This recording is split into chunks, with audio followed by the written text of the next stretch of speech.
Hello વિદ્યાર્થી મિત્રો, આજે આપણે સ્ટાન્ડર્ડ 12 ઇંગ્લિશ એસએલ આપણે ઘણા બધા પાઠ કરી ચૂક્યા છીએ. આજે લગભગ યુનિટ 10માં આપણે ફરી મળીએ છીએ. એનો રીડ 1 જે ગ્રીન ચાર્ટર કે જેને હરિયાળું હકનામું એનો પાર્ટ 1 છે. એમાં આપણે થોડોક પાઠનો સમાવેશ ચાલુ કરવાનો મેં પ્રયત્ન કર્યો છે. આશા છે તમને મજા આવશે. થોડીક આપણે આ પાઠ વિશેની થોડીક પૂર્વ ભૂમિકા આપણે જોઈ લઈએ કે આ પાઠ છે એ ખાસ કરીને પર્યાવરણ ઉપર અને પર્યાવરણને સંવર્ધન કરવાની અને એને સુરક્ષા કરવાની વાત કરવામાં આવી છે. તો કે આબોહવામાં બદલાવ અને ગ્લોબલ વોર્મિંગ છે એ આજના સમયની એક ગંભીર સમસ્યા છે. હવે સરકાર જ આ સમસ્યાનો ઉકેલ લાવશે એમ રાહ જોઈ અને બેસી વળવાનો કોઈ અર્થ નથી.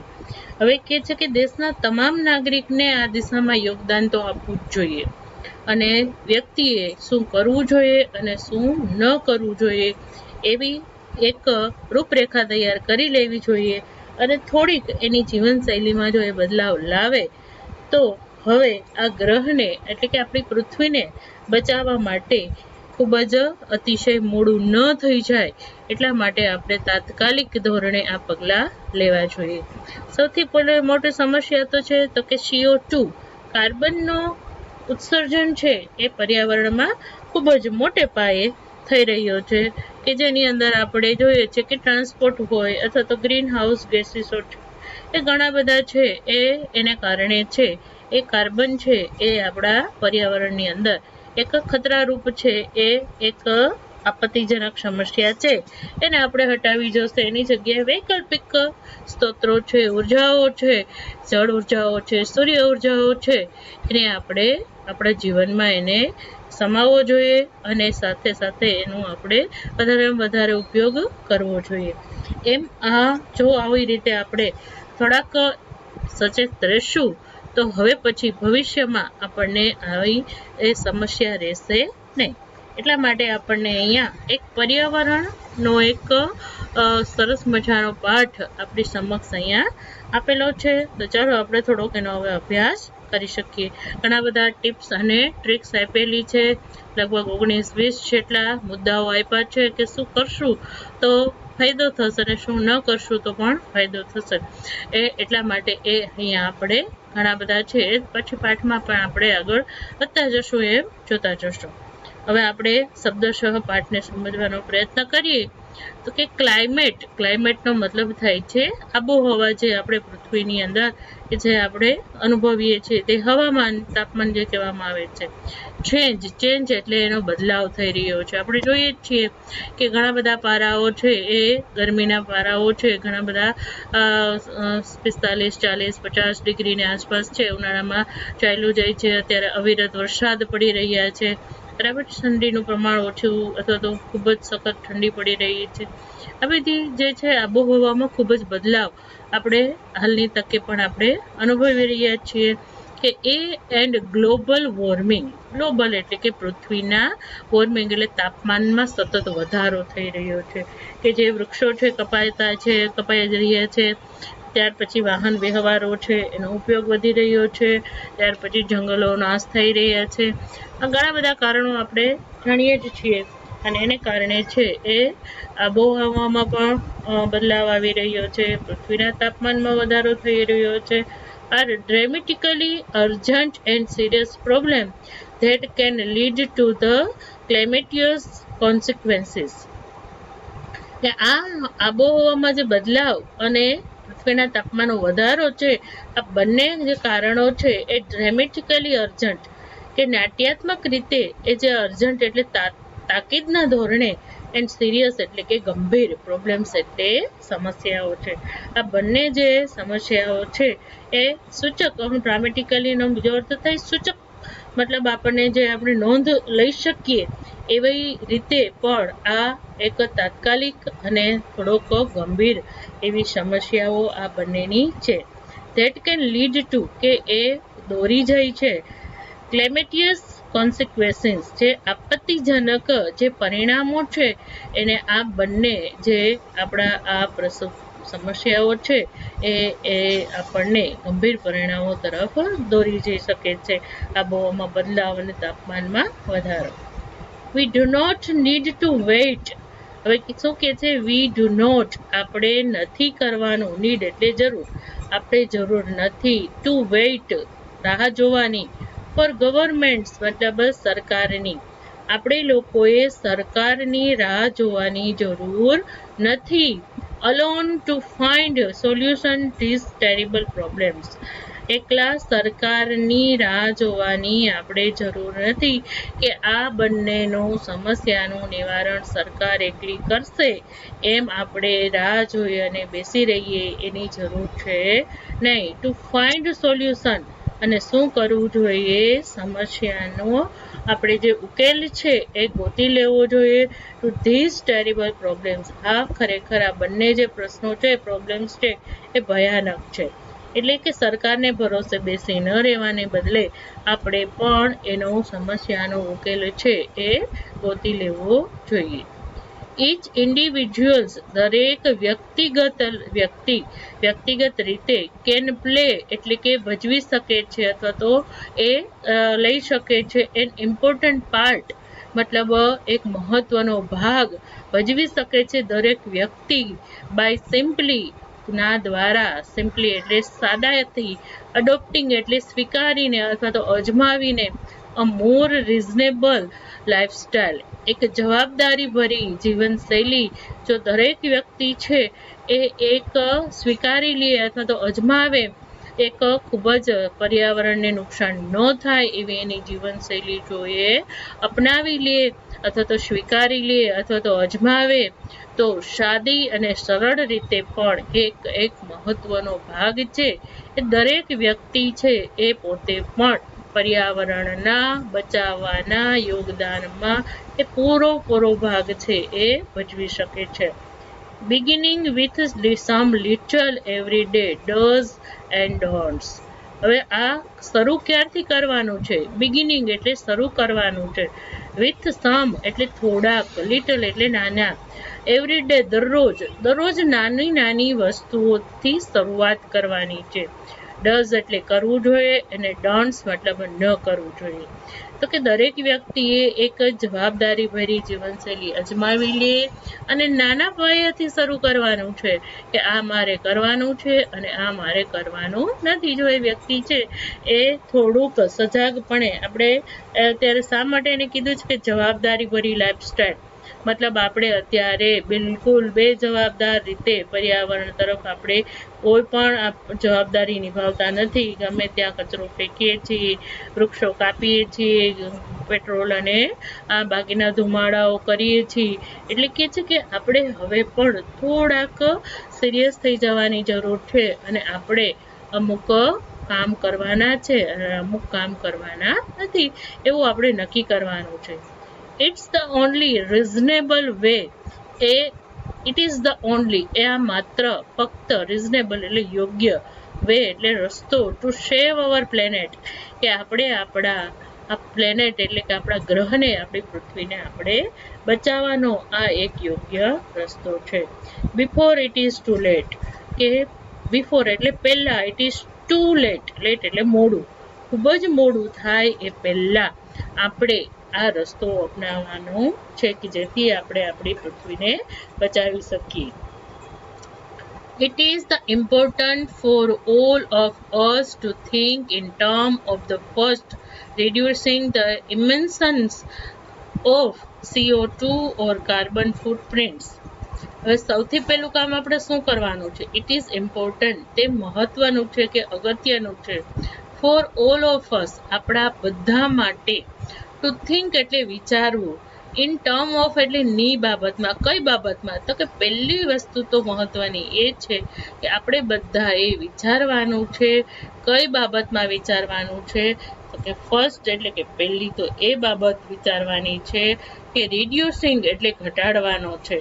ઇમિશન એટલે ઉત્સર્જન, મતલબ જે CO2 એટલે કાર્બન ડાયોક્સાઇડ, ઓર કાર્બન ફૂટપ્રિન્ટ અથવા તો કાર્બનની જે અસરો છે આપણા વાતાવરણમાં અને આપણા જે વાતાવરણની અંદર કાર્બન ડાયોક્સાઇડનો જે ઉત્પાદન થાય છે અથવા તો જે છોડવામાં આવે છે કોઈ મિલ દ્વારા, કારખાનાઓ દ્વારા અથવા તો કોઈ પણ જાતના વાહનો દ્વારા, એને પહેલાં આપણે શું કરવાનું છે, એને ઘટાડવાનું છે.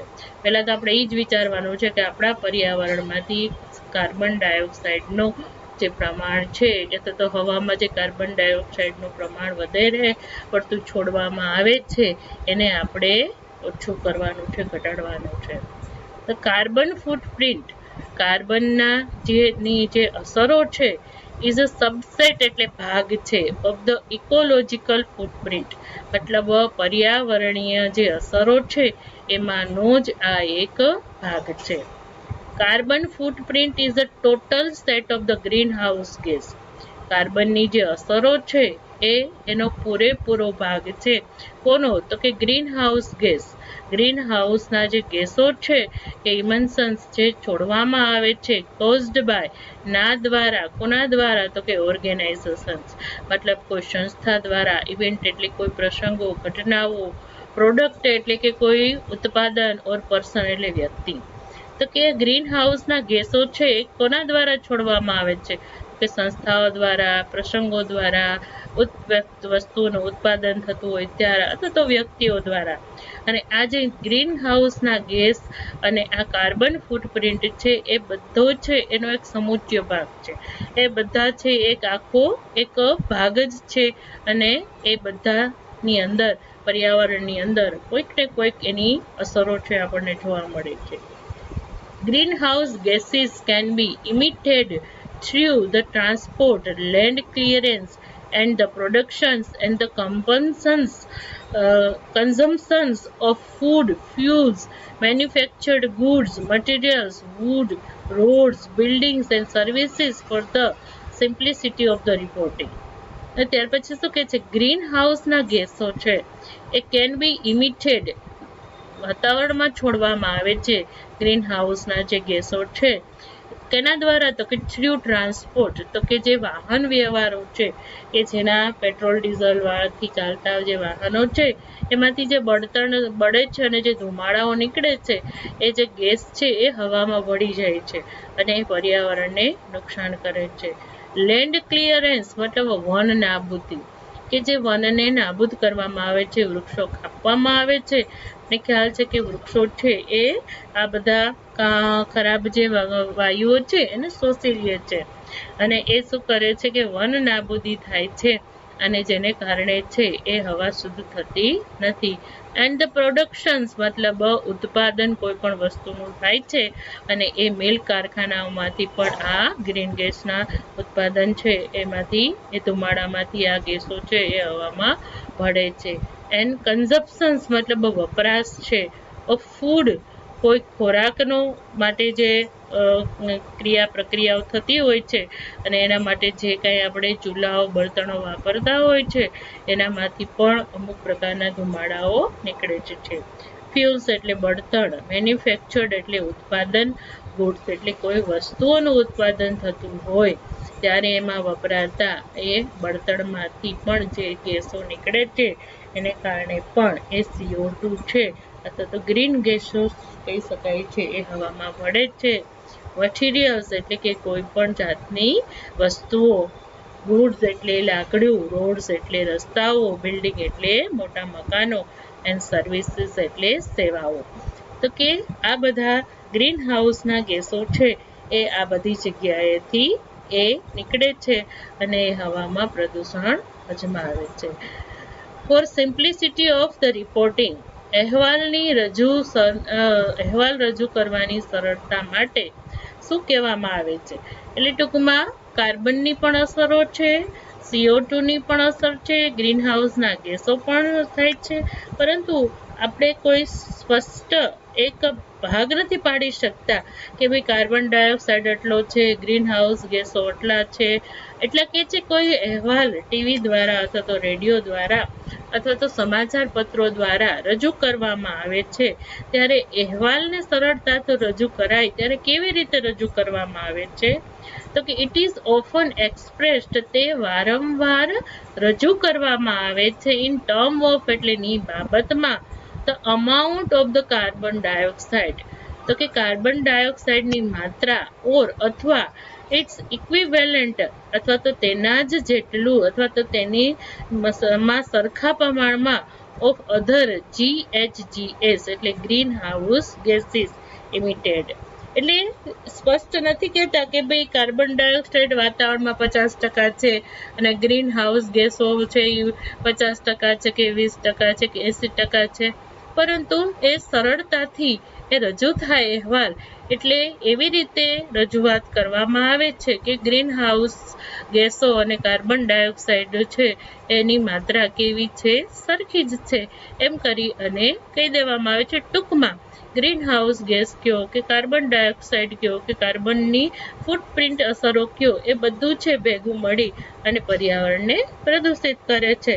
અને અહેવાલને સ્પષ્ટ રીતે રજૂ કરવો હોય ત્યારે માત્ર છે કહી શકીએ છે કે ભાઈ કાર્બન ડાયોક્સાઇડ અને ગ્રીન હાઉસ ગેસો છે એનું પ્રમાણ લગભગ સરખું જ છે અને એથી આ પર્યાવરણને નુકસાન થાય છે. એટલે અહીંયા કોઈ એવા સ્પષ્ટ કોઈ ટકાવારીમાં એક ગેસોની અહેવાલ છે એ રજૂ કરવામાં લોકોને તકલીફ પડે છે, એટલે લોકો છે એ સરળતાથી આવા અહેવાલ છે એ રજૂ કરી દેતા હોય છે, એમ અહીંયા કહેવા માંગે છે. As one begins this process, કે જ્યારે વન એટલે કોઈ એક વ્યક્તિ, બિગિન્સ એટલે શરૂ કરે છે, ધીસ પ્રોસેસ એટલે આ પ્રક્રિયા, ઇટ સૂન તે તરત જ, બીકેમ્સ એટલે બની જાય છે, એવિડન્ટ એટલે સ્પષ્ટ, ધેટ એટલે કે, ધેર ઇઝ નો વે આપણે તરત જ એને ખ્યાલ આવી જાય છે કોઈ રસ્તો છે જ નહીં. We can currently reduce the emission of the greenhouse gases to zero. હવે કોઈ વ્યક્તિ એમ વિચાર કરે છે અથવા તો પ્રક્રિયા શરૂ કરે છે કે ચાલો હવે મારે આ વાતાવરણમાંથી ગ્રીન હાઉસ ગેસને આપણે 0 લેવલ સુધી લઈ જવું છે અને એ લઈ જવાનો પ્રયત્ન શરૂ કરે છે, પ્રક્રિયા શરૂ કરે છે અને તરત જ એને ખ્યાલ આવી જાય છે કે આપણે આ પરિસ્થિતિમાં, વર્તમાન પરિસ્થિતિમાં આપણે ગ્રીન હાઉસ ગેસને 0 સુધી તો આપણે એને ઘટાડી, એની અસરો છે એ આપણે ઘટાડી શકતા નથી, એટલે ટૂંકમાં 0 લેવલ સુધી આપણે લઈ જઈ શકતા નથી. એવરી સિંગલ આસ્પેક્ટ, દરેક એક ભાગ ઓફ અવર ઇકોનોમી એ જે આપણા અર્થતંત્રનો, ફ્રોમ મેન્યુફેક્ચરિંગ એટલે કે ઉત્પાદનથી લઈ અને ટ્રાન્સપોર્ટ સુધીનો, and the agriculture to health care ખેતીવાડીથી લઈ અને આરોગ્ય સંભાળ સુધી, ઇઝ ડિપેન્ડન્ટ ના ઉપર આધારિત છે ઓન ધ ફોસિલ ફ્યુલ્સ કે જે જીવાશ્મ માંથી જે આપણને જે બળતણ મળે છે, ડિરાઇવ્ડ એટલે મળેલું છે, એનર્જી એટલે ઉર્જા, એન્ડ રિસોર્સિસ. એટલે આજે આપણે જ્યારે પણ આ ઇકોનોમી એટલે કે આપણું જે અર્થતંત્ર છે કે એનો એક દરેક નાનકડો એવો ભાગ છે, એની અંદર જોવા જઈએ તો કે કોઈ પણ વસ્તુનું આપણે ઉત્પાદન કરીએ અને એ વસ્તુને ઉત્પાદન કર્યા પછી આપણે શું કરીએ છીએ, બીજી જગ્યાએ મોકલીએ છીએ, કારણ કે જે વ્યક્તિ ઉત્પાદન કરે છે એ બધી વસ્તુ તો એ પોતે વાપરતી નથી, એટલા માટે જો ઉત્પાદન કરે છે ત્યારે પણ ઉત્પાદન કરવું જરૂરી છે, આપણું અર્થતંત્ર તો જ ચાલે.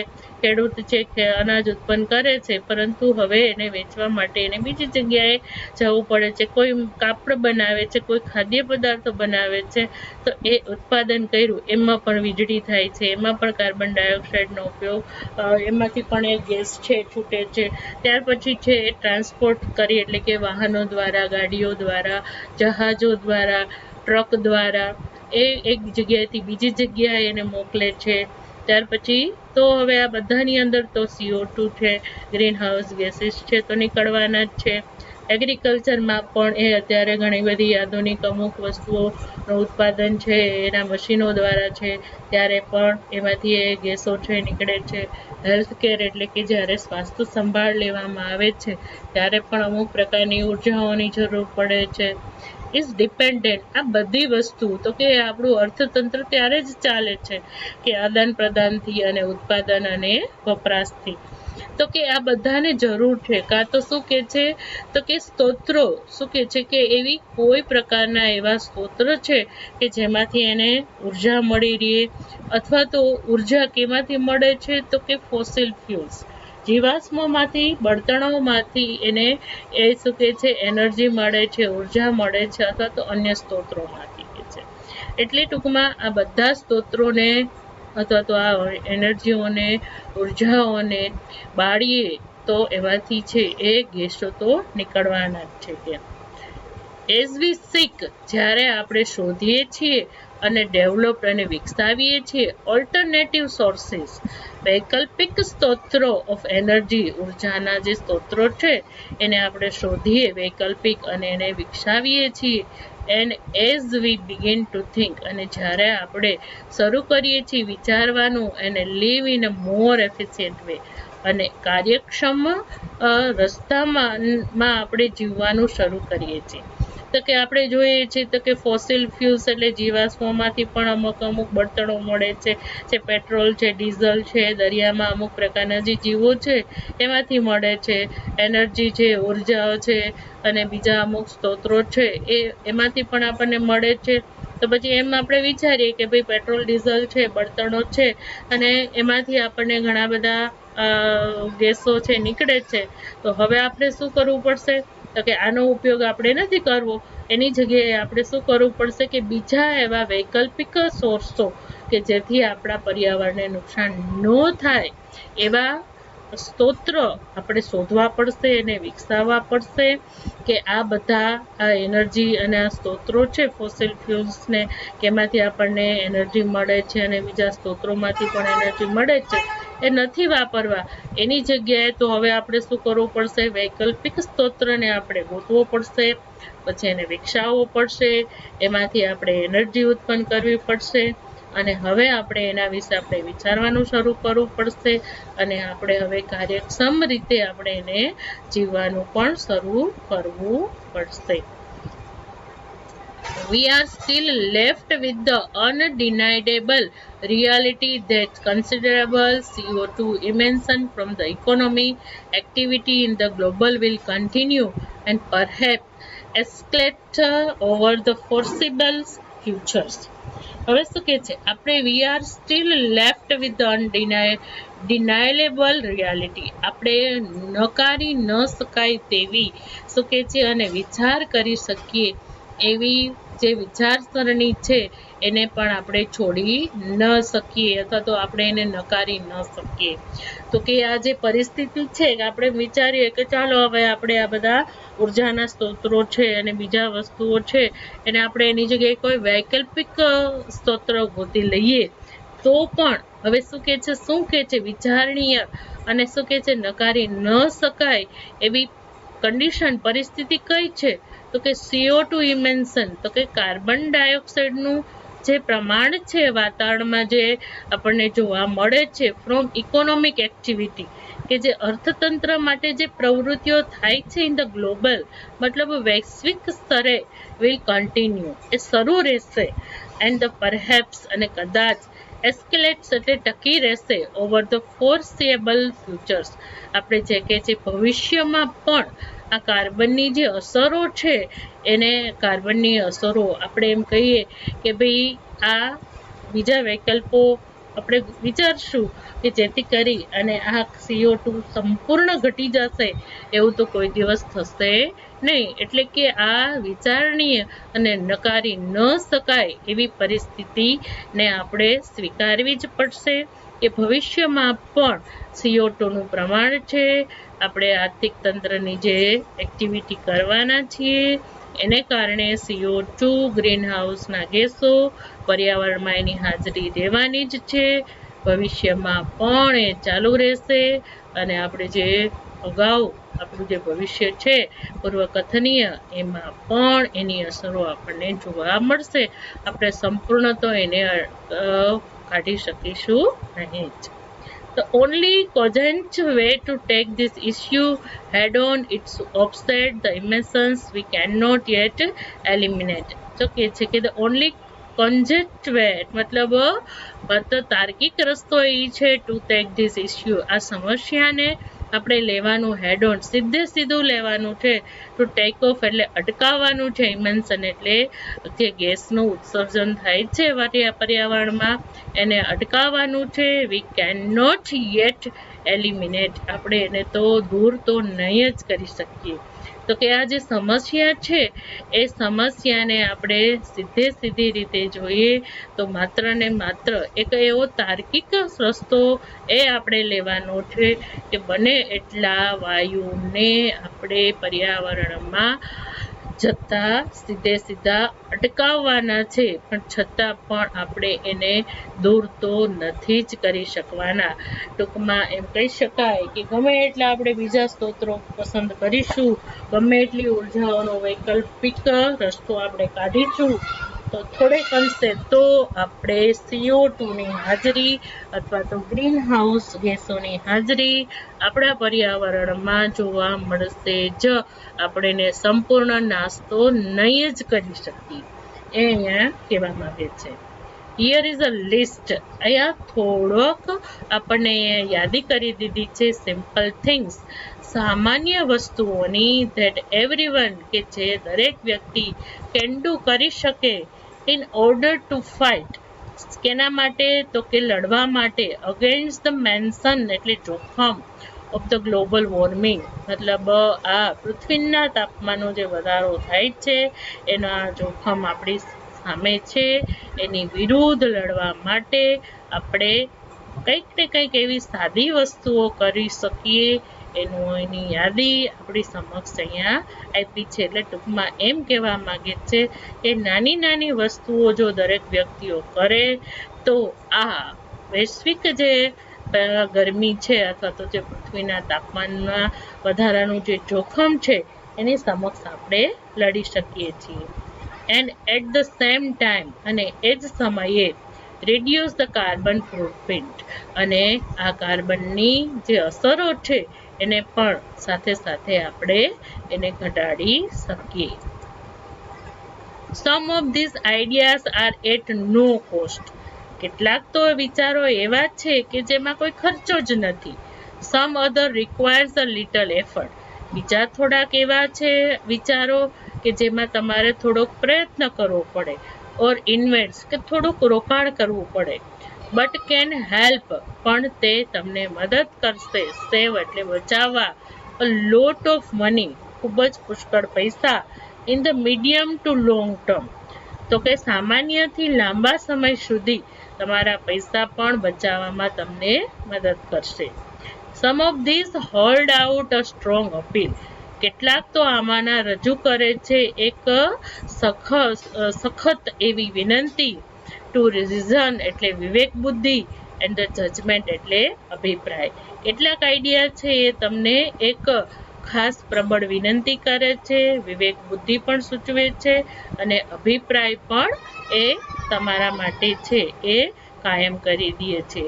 આર વર્થ એટલે યોગ્ય, એડોપ્ટિંગ એટલે સ્વીકારીને, એઝ અ સિટીઝન્સ ચાર્ટર, નાગરિકોની મૂળભૂત ફરજો છે એને તમે યોગ્ય રીતે સ્વીકારો, અને તમારી વિવેક બુદ્ધિ અને તમારા જે અભિપ્રાય જ યોગ્ય રીતે જો તમે રાખશો, અને એ તમને એક એવી ખાસ પ્રબળ વિનંતી તમારી સમક્ષ રજૂ કરે છે કે જેથી તમે તમારા નાગરિકોની મૂળભૂત ફરજો બજાવી શકો, તમે સ્વીકારી શકો, અને યોગ્ય રીતે તમે પર્યાવરણની રક્ષા કરી શકો.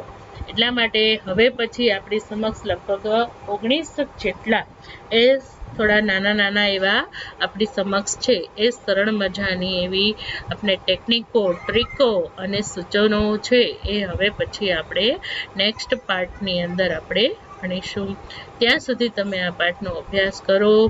અને બધાને જેને મારી ચેનલને લાઈક કરી છે, શેર કરી છે અને સબસ્ક્રાઈબ કરી છે એનો ખૂબ ખૂબ આભાર અને ધન્યવાદ.